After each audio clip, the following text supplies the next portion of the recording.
Près de la J'enlève mon dame. chapeau. Près de la dame et je lui envoie une bonne boulette dans le dos. Tiens, te voilà. Vieille enclume. C'est ça, tu as bien changé. Mais alors ça, c'est incroyable ce qui se passe. Mm. Et puis l'autre, là, avec son chapeau, Mais je vais le voir aussi. Il y a la Had, c'est ça? C'est toi? ben, on l'a été. Ah oui. Lancelot. Je m'apprêtais à lui donner une bonne bourrade aussi ou à lui empoigner Si je le bras. m'attendais. Mais C'est fou ça. t'as bien changé, hein? T'aurais pas pris un petit peu de poids? Ah non, non, non, moi, mon régime est parfaitement réglé. Hein. Eh bien, qu'est-ce qu'on fait là? Alors ça, si je m'attendais à voir ces fameuses T, parce que je pense qu'on est peut-être quand même un petit peu, il y a quand même un tout petit peu de monde dans cette gare, donc on resterait un peu discret. Alors, maintenant que Ouais. tu m'en parles, Alan, en fait, vous voyez, il y a une pancarte, et vous voyez, on voit la photo du site Cadbury, et il y a un homme alors attends, je vais te montrer. Mince. Un homme qui a l'air d'être totalement incongru et pas du tout à sa place. Il sait pas trop comment faire, donc il sait pas s'il doit lever son panneau ou le poser à côté. Il est embarrassé de ses mains, il sait pas trop. Et vous voyez que dessous la photo de Cadbury, de Cadbury Castle, il y a écrit Bienvenue aux volontaires pour le site archéologique de Cadbury Castle. Et donc, autour de lui, il n'y a pas grand monde.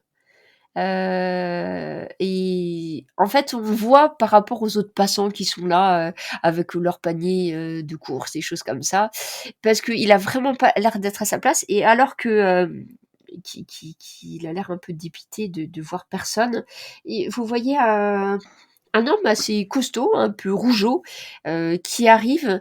Il a les cheveux roux très très courts. Il vient vers cet homme. Il lui serre la main et lui dit Ah, professeur Carson, j'ai pris une semaine pour être volontaire avec vous. Euh, c'est par ici, c'est vous qui nous emmenez au site. Je n'ai jamais fait de site archéologique auparavant, mais je suis sûre que ça va être formidable. Le professeur le regarde et dit oui, oui, c'est bien ça. Et donc, à qui ai-je affaire? Vous êtes monsieur. Ah, je suis monsieur Johnson. Je suis boulanger. J'ai décidé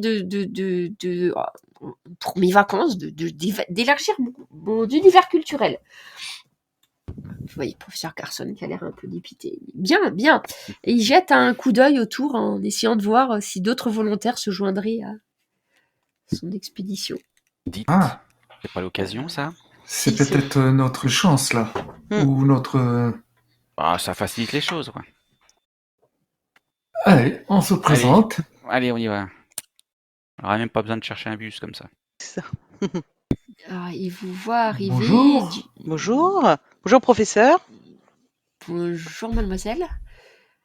On vient pour participer à, à faire des recherches sur le site, là. Ah, les archéologues volontaires, oui, Oui. c'est avec plaisir. Ah, je désespérais, je voulais attendre encore un petit peu. Oh, vous êtes ensemble? Il se tourne vers Ouais, je Oui, viens oui. aussi, moi. Vous allez à Laurence. Cadbury, c'est ça? Ah, ah oui, c'est ça. Bon. J'ai réussi à avoir une subvention pour 5 jours de recherche. Et nous sommes déjà, il y a déjà un jour qui est passé. Donc, si vous êtes plus nombreux en volontaire, nous pourrons avancer plus vite. Mais je vous en prie, il fait un signe à vous trois, puis au boulanger Johnson qui est avec vous. Il dit, eh bien, venez, je vais vous emmener au site et en chemin, je vous expliquerai un petit peu ce qu'il en est. Vous me direz vos qualifications ou pas. Je vous indiquerai quels travaux vous pourrez faire pour m'aider. C'est passionnant, vous verrez. Ce n'est pas forcément très compliqué l'archéologie, hein, contrairement à ce qu'on pourrait croire. Et en fait, il vous conduit. Alors, en fait, il a un espèce de vieux minibus un peu un tas de ferraille, même. Tout compte fait. Et donc ça s'ouvre sur le côté, en fait, il vous ouvre une porte coulissante. Messieurs, dames, Parce que il y a après- les deux portes à l'avant.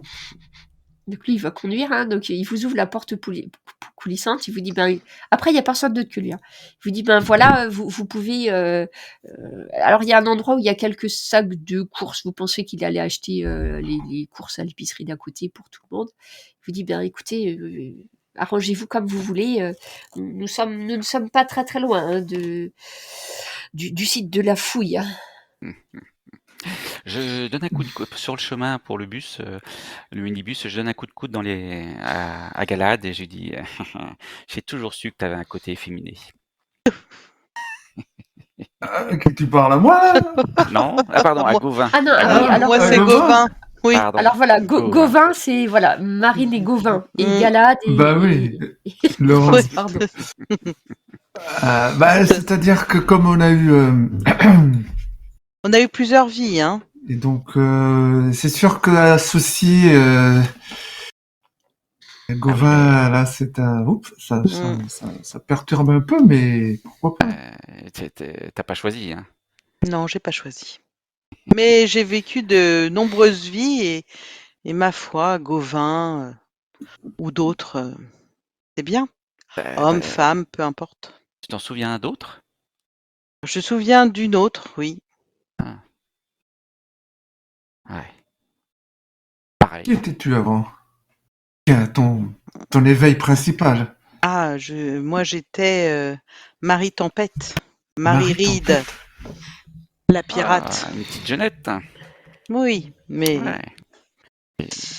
T'es né il y a pas très longtemps. une sacrée femme en tout cas.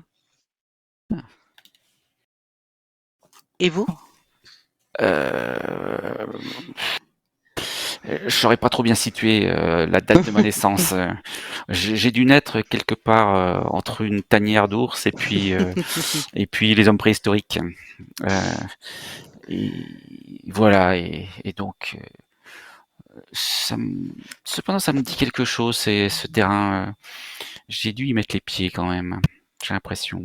Et puis plus tard, ouais, comme vous l'avez pu le constater, enfin j'ai l'impression que vous avez constaté que je ressemblais à Lancelot. Oui. oui, Lancelot. On pourrait en dire des choses. On Ouais. pourrait dire des choses sur Lancelot. Ah oui. Mais Ah bon. ouais. Bon, ils nous attendent dans le minibus. On n'a peut-être pas le C'est temps ça. pour ça, mais. Et puis vous, le Crocodile Dundee? Eh ben, moi, j'étais l'illustre Imhotep. Ah oui. Imhotep. Ah mais oui, de ça la date maison ça par d'or. contre. Ah oui. Ah mais C'est moi là. qui ai créé la première pyramide en pierre taillée. Ah oui, C'est dis le donc. vizir du pharaon. Ah oui. Ah oui. Ah mais là, respect. Fils de Respect. putain, ingénieur, médecin. Ah, c'est bien. Ah mais quand même. Ah mais. Bon, il y a 3000 ans. Oui. C'est ça, oui. C'est ce que je me disais aussi. Jette le dorien. Et vous avez en face de vous Johnson qui se présente, il dit, eh bien moi, je suis Johnson, boulanger Ah. à Non, mais on Glastonbury. rigole. Et, plaisante. et puisque vous choisissez les noms des chevaliers de la table ronde, si j'ai bien compris, moi personnellement, j'aime bien Tristan, donc vous pouvez aussi m'appeler Tristan. Hein, après tout, on va bien sur le site de Camelot. C'est vrai que choisir des noms de chevaliers de la table ronde est tout à fait adéquat. Hein. Oui, oui. Bien qu'Imhotep, me semble-t-il, monsieur n'est pas du tout un chevalier de la table ronde. Non, mais c'est une plaisanterie entre nous. Galad, je vais choisir Galad, ça vous va? On est deux vieux amis, On joue à un jeu de rôle. on s'amuse. Et en fait, vous mettez, donc c'est à 15 km. Donc, à un moment donné, le professeur Carson il va pas vraiment arrêter son minibus, mais il va vous montrer par la fenêtre. Il vous montre une petite bourgade et il vous dit, ah, regardez, ici, nous sommes dans la petite bourgade de Downhead. c'est un très ancien cimetière. Il paraît, la légende dit que il est hanté par des hommes sans tête qui auraient été les ennemis des chevaliers de la table ronde, des hommes de Mordred. Cela fait partie de la légende tout autour de la table des chevaliers de la table ronde et d'Arthur. Et en fait, vous voyez pas grand-chose là. La bourgade est toute petite. Effectivement, il y a un cimetière en passant. Il dit on arrive plus que 3 km et déjà vous voyez que en fait la colline commence à monter un petit peu et très vite vous allez arriver à Cadbury Castle. Donc le professeur, alors c'est un lieu qui normalement est touristique, mais pendant 5 jours, vous voyez, il y a des gros panneaux, c'est écrit interdit, chantier archéologique interdit au public. Et en fait, le professeur Carson vous dit, j'ai eu un mal impressionnant à réussir à obtenir 5 jours pour mes fouilles.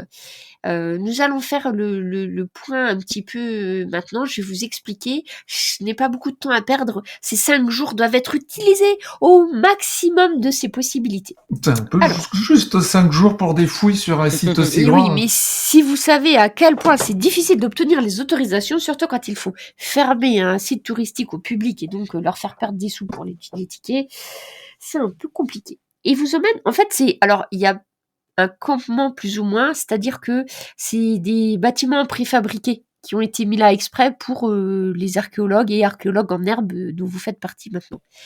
Quand vous arrivez, vous voyez qu'en fait, il doit y avoir une douzaine de personnes en fait.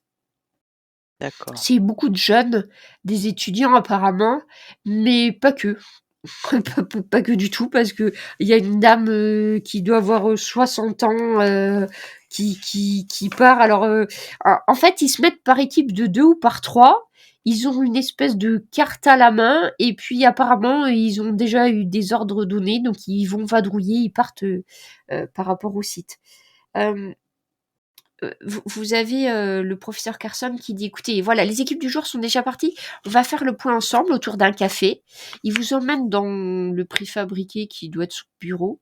Alors, il y a vraiment beaucoup de documents. Il y a des papiers, il y a des manuscrits, il y a des choses qui sont entassées. Il y en a qui ont l'air anciens dessus sur son bureau. Vous voyez, des enluminures du Moyen-Âge, des choses qui ont l'air vraiment intéressantes.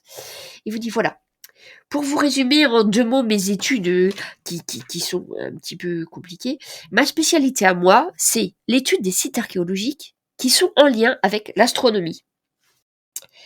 Je vous explique d'où tout est parti. J'ai trouvé un document. Alors, le document en question est celui-ci. Il vous sort dans ces papiers. Et en fait, ce qu'il va vous montrer, c'est pas une reproduction, un tableau. Il vous sort de tous ces papiers. Il a une enluminure qui a été faite sur du bois.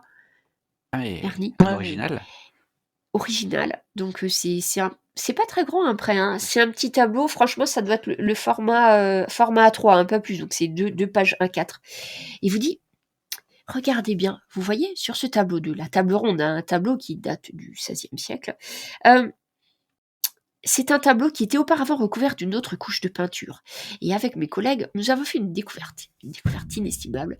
En fait, il y avait une ancienne peinture qui avait été recouverte par la nouvelle. Là, ce que nous voyons actuellement, c'est la peinture originelle. Et regardez bien, et il vous montre. Et alors au-dessus, après Mamozuma, je crois que vous n'arriverez pas à lire, mais je vais vous aider. Chacun des personnages représentés ici, vous dit le professeur Carson, représente un des chevaliers de la table ronde.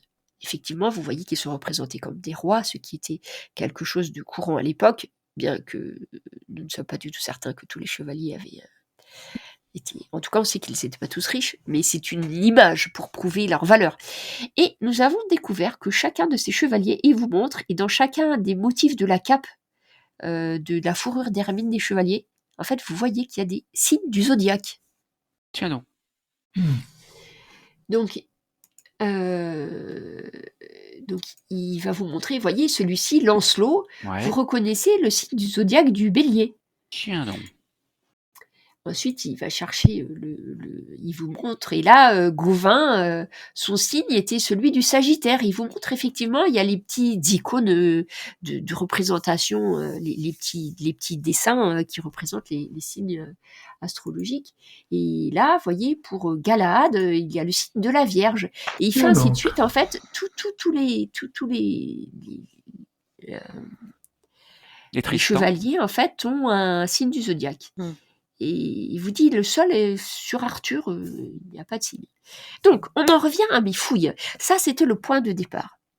Je suis sûre qu'il y a sur le site, parce que je suis sûre que malgré tout ce qu'on dit sur la différents sites de Kaamelott, que ici était la véritable Kaamelott, chacune des équipes, vous devez rechercher des petites stèles en pierre qui auraient les signes du zodiaque. D'après mes recherches et d'après ce qu'il y a sur ces tableaux, en fait, il y avait aussi des petites runes avec ces signes astrologiques, et je pense que le fameux Merlin, qui est souvent associé à la table ronde, faisait des prédictions et des prédictions sur l'avenir, et qu'il s'aidait de ces fameuses pierres. Donc, l'équipe de vous, donc archéologues amateurs, et peut-être plus chevronnés pour certains d'entre vous, eh bien, il s'agit d'explorer le site. Donc, j'ai quadrillé le site à un certain nombre de petites parcelles, et donc je fais des équipes de 2 ou 3. Je vous demanderai de rechercher ces petites pierres. Alors, nous n'en avons trouvé qu'une pour l'instant. Donc, en fait, il vous montre, c'est celle du lion, je crois, qui a été trouvée. C'est vraiment pas très grand, hein. Vous vous dites par rapport à la taille de 95. En fait, c'est une petite pierre qui doit faire peut-être 20 cm sur 30. La pierre, ça me connaît. Alors, une pierre de 20 cm sur 30, donc ça a une forme de stèle, un peu comme les stèles funéraires, c'est-à-dire que c'est plat à la base, et c'est arrondi en fait au-dessus. Et il y a effectivement un des signes du zodiaque qui est gravé dans la pierre. Et ça a l'air vraiment ancien. Donc, toi, Imhotep, Laurence, qui t'y connais un petit peu en pierre, juste pour voir si tu te souviens comment jeter les dés, j'ai besoin que tu me fasses un test d'artisanat. J'ai un pouvoir d'équerre, là, à diapason, je me souviens plus, là, alors... Oui, mais ça sert pas pour dater les pierres. Fais-moi un test d'artisanat. Ah. C'est le cancer. C'est le cancer. Le cancer. Colonne artisanat. de droite, l'avant-dernier. Oui, s'il te plaît. Ça a marché? Non.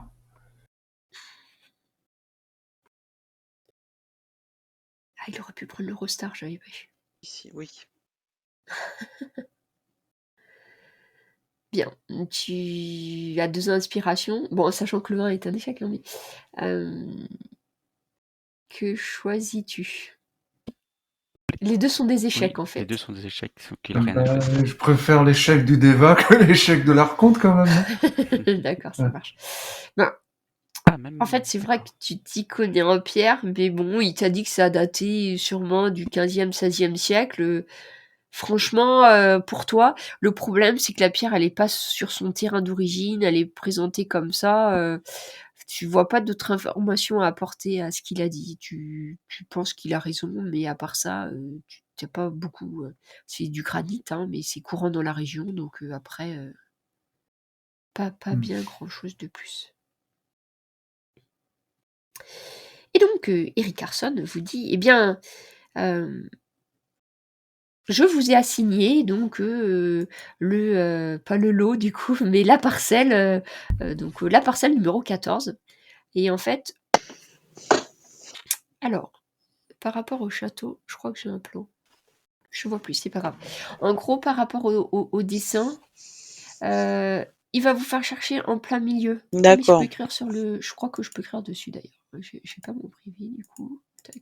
Quand tu dis le château, c'est la carte, enfin c'est la vue du oui, dessus. pardon, je te repartage Non, je l'ai. où je parle ça. Enfin, moi je veux bien par contre, parce que je l'ai Et en fait, vous, votre parcelle, alors en fait, il vous faudra grimper. Merci. En fait, il vous dit là. Voilà.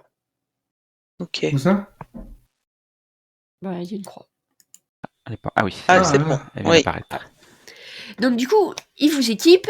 Alors, il vous dit, bon, peut-être qu'il y aura un peu de crachin aujourd'hui, après tout, nous sommes en Moi, Angleterre. ça me pose pas de problème. Et il vous donne, en fait, il vous dit, eh bien, il faut surtout prendre des photos. Donc, il vous donne un appareil photo, même si tu en as déjà. Mhm.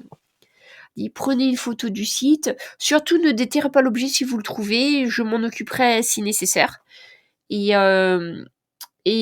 pour faciliter les échanges, il vous donne un talkie-walkie par équipe. Qui vous donne un talkie-walkie. Il dit si jamais vous trouvez quelque chose, donc en fait vous avez parce que en fait c'est quand même des petites choses à trouver dans un terrain, donc vous avez un carré de 200 mètres sur 200 mètres quand même. Ah oui. Oui. Il reste des murailles. Alors il reste oui, mais très très bas parce qu'en fait les paysans du coin ils ont pris toutes les pierres pratiquement. Donc en fait tu vois il y a vraiment on voit les anciens dessins des fondations, mais après autant là il faut grimper un petit peu, mais tu vas t'apercevoir que en fait il reste vraiment que les premières lignes de fondation parce que c'est des très grosses pierres qu'ils n'ont pas osé ou pas réussi à les déterrer. Mais il y a pas vraiment il y a plus de murailles comme il y avait eu. Est-ce que je ressens la présence d'une pierre d'angle? Malheureusement non. Alors je crois que t'as pas besoin de faire de test pour Hmm. ça, mais mais d'un autre côté, t'es un petit peu déphasé par ce voyage, ces histoires, tout ça. Et finalement, les trinités qu'il y a autour de toi te dérangent un petit peu parce que tu sens qu'ils ont une sorte d'aura, en fait. Et tu ressens leur présence, même si tu les vois pas, tu sais quand ils sont à côté de toi. Vous avez un peu. Ça fait un peu un effet de résonance entre vous. C'est-à-dire que si ça vous est déjà arrivé, même dans le noir, dans une pièce que vous connaissez, vous passez à côté d'un mur, vous savez qu'il est là alors que vous le touchez pas, mais vous avez l'impression de le voir alors que vous voyez pas. Ça fait une impression un petit peu étrange comme ça entre vous. C'est-à-dire que vous vous ressentez les uns les autres sans pourtant vous regarder des fois. Espèce de connexion. Et donc Monsieur Carson vous dit, eh bien écoutez, je vous laisse à votre tâche, moi de mon côté. Donc il vous montre, lui, il va explorer un autre secteur. Ah. Et, Mes amis, soyons sur nos gardes aussi. Si nous on est là, peut-être que l'ennemi est là et nous observe. Oui, je suis bien d'accord. L'ennemi? De quel ennemi vous parlez?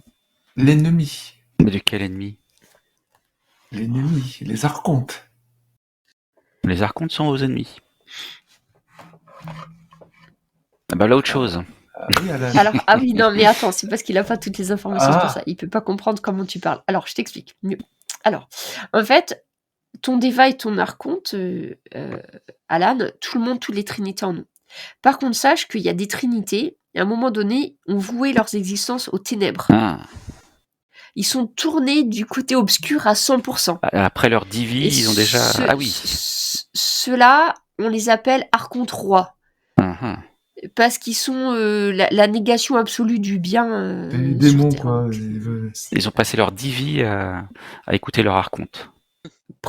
Oui, en fait, c'est ça. Ils ont enfin, c'est pas forcément 10, mais c'est la majorité de leur divi en.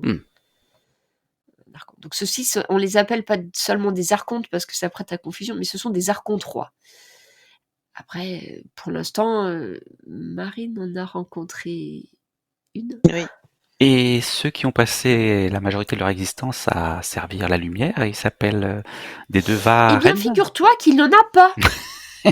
Ce qui est bien le problème. Jusqu'à présent, de connu, aucun Deva roi n'est connu. Allons donc. C'est pour ça que vous êtes le seul espoir de la lumière. Ah oui, quand même. Faites-moi tous les trois, alors que vous crapahutez dans les bois pour arriver à votre base, j'ai besoin que vous fassiez tous les trois un test de vigilance. Alors, je vais vous rechercher aussi pour pas. C'est Sagittaire. C'est dans Sagittaire, Ouais. tout à fait. Et il y a aussi les loges qui nous en veulent à mort, pour certaines. Ah oui. Alors, attends. Donc, vous écoutez tous votre débat. Alors, j'ai 13, 14... Celui qui a fait plus, c'est toi, Marine? Oui. Ok. Alors que vous montez vers le site, tu vois un homme en guenille qui est mal rasé, qui se tient voûté, qui tient un sac en plastique à la main, qui vous regarde il te fixe, tu sais, un petit peu comme quelqu'un qui a oublié ses lunettes et qui regarde un peu, il a le regard un peu... Il vous regarde, et donc, en te voyant regarder, Alan et Laurence regardent, donc vous le voyez tous les trois. Et quand ils sont observés, l'homme commence à crapahuter dans les fourrés pour s'en aller hors de votre vue. Il est étrange cet homme. Ouais. On va l'avoir à l'œil. Oui. On peut savoir où est-ce qu'il va à peu près ou non, vraiment il se perd dans les fourrés. Ouais, en fait, il se perd plus ou moins dans les fourrés. Parce que, tu vois, tout autour, il y a une espèce de ceinture d'arbres. Donc, après, tu pourrais le suivre si tu avais envie. En fait, je pense même qu'on doit pouvoir le voir. Hein. Une fois qu'il aura dépassé cette ceinture d'arbres, on va savoir dans quelle direction il se rend. C'est possible. Si tu continues à scruter sa direction. Oui. Eh bien, figure-toi que non, il sort pas. Tu penses qu'il est resté dans le couvert des arbres, mais peut-être parce qu'il y fait plus chaud et que... C'est tentant. C'est tentant d'aller le débusquer. Mais bon, je me retiens. Tu vois, tu observes un petit peu, effectivement, tu t'attendais à le revoir ressortir, bon, a priori en ligne droite, non. Ouais, ça c'est vraiment tentant. Il est quand même curieux ce bonhomme, hein. Vous trouvez pas? Si. Vous sentez que je trépigne. Il est peut-être parti aux toilettes, quelque part. Ouais, mais ça fait un petit moment là quand même. Vous commencez à chercher et moi je vais voir où est-ce qu'il est parti. Ça marche. Alors, vous deux, vous allez, donc Marine et Laurence, vous allez arriver au site. Je vais juste te demander un test à toi, Alan. Je te demande un test d'athlétisme. Parce que, bien que tu aies l'habitude des terrains difficiles, là, il y a moins de neige, mais il y a beaucoup plus d'arbres. Et surtout, il y a des broussailles, des fourrés, des ronces. Et tu pars dans la direction de l'homme. Je vais déjà te demander un test d'athlétisme. Eh ben, je suivrai bien mon archonte, qui a fait 13. Parfait. Alors, si tu suis ton archonte, Alan, il faut juste que tu mettes, tu vois, quand tu vas dans notes, il faut que tu te mettes un point en dette d'archonte. Ça marche. Dès que j'ai trouvé... Après, en fait, tu le paieras en point d'expérience, je t'expliquerai à la fin. Donc, tu rajoutes juste un dans les dettes. Ah oui, je vois. C'est où? Donc, tu suis... Ça met en dessous karma. Ton feeling. Alors, au début, tu t'étais dit, ouais, il va sortir par là, il va tout droit et tout. Et puis, tu entends une petite voix qui t'est familière dans la tête, Alan, qui te dit, si tu voulais te cacher, tu n'irais pas en ligne droite. Tu t'arrêterais, tu reviendrais en arrière sur tes pas, et au contraire, tu partirais de l'autre côté. N'est-ce pas, Alan? Souviens-toi de l'ours féroce borgne que nous avons chassé dans la forêt canadienne. Tu aurais fait comme lui. Effectivement, tu t'arrêtes. Tu rebrousses chemin. Et bien, à travers les fourrés, tu vas t'apercevoir en fait que l'homme, en fait, est carrément sorti à l'opposé de ce que tu pensais au départ. Et tu le vois marcher plutôt d'un pas un petit peu, erratique. Il est juste en bordure de la forêt, mais il continue à longer en fait le château. Il a peur de s'enfuir derrière. Hein. C'est juste qu'il a l'air d'être un petit peu pas trop savoir en fait où il faut qu'il aille. Poser un pas après l'autre sans trop bien savoir. Ah bon? Curieux. Je le suis un petit peu comme ça, à l'abri du couvert forestier. Mais effectivement, il n'a pas l'air d'avoir de destination préétablie. À un moment donné, il s'arrête. Il commence à parler. Tout seul. Tu l'entends dire... à ce moment-là, je sors du bois. En fait, il soliloque. Il fait pas forcément... En fait, il fait pas vraiment attention à toi. Tu l'entends... Non, mais moi, je vais me présenter. Pensant qu'il s'adresse à moi, enfin, feignant le fait qu'il s'adressait à moi, je vais vers lui et je dis « Oui, monsieur, vous souhaitez quelque chose?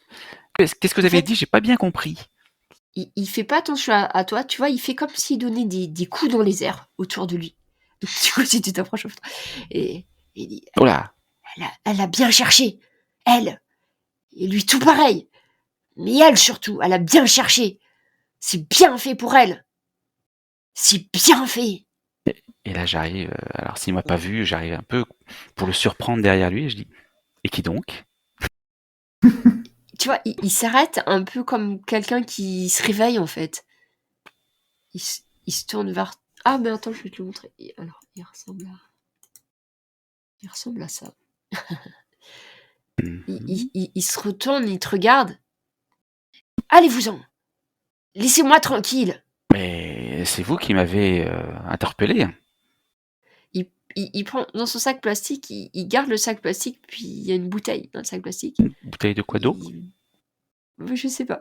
Il boit un coup comme ça, il s'essuie la bouche avec le revers de sa manche un peu crasseuse. Il dit, laissez-moi, Vous... j'ai pas besoin de vous. Ah, mais je pensais que c'était moi qui avais besoin de vous, vous voyez? J'essaie de l'interpeller, d'essayer d'attirer sa curiosité pour pas qu'il soit dans le, on va dire dans la négativité, pour pas qu'il cherche à s'en aller. J'essaye de lier une certaine relation apaisante avec lui. Je lui dis, excusez-moi, j'ai dû vous faire peur et vraiment j'ai cru que vous m'aviez interpellé depuis la forêt, donc c'est pour ça que je suis venu et que peut-être je vous ai surpris sans le vouloir. Mais Alors, essaye de faire un test, ça serait de l'empathie. Alors, c'est pas forcément ce que tu veux. oui, pas du tout même. Parce que là, si tu vois, si voilà, t'essayes, bon, c'est pas de la séduction, mais de l'empathie. Deuxième. Alors, ton déva dit 8. Et ton archonte dit 8. On va prendre le débat Alors, cette fois-ci. Mais ça suffira pas. Donc, l'homme, toujours la bouteille à la main, se plante devant toi, Alan, et il te hurle. Tu en as assez fait comme ça. Laisse-moi. Je finirai ce que j'ai commencé et tu ne m'en empêcheras pas. Et tu sais quoi? Il te balance la bouteille en verre, en pleine figure. Enfin, il te l'envoie sur toi. Donc, du coup, forcément, tu seras pas forcément blessé, mais tu vas pas pouvoir regarder pendant quelques instants. Et quand tu le regardes à nouveau, en fait, tu le vois plus. Je sais pas où il a fini. Il t'a laissé une bouteille. Alors, la bouteille s'est fracassée, hein, donc il y a des bouts de verre et des bouts de plastique, mais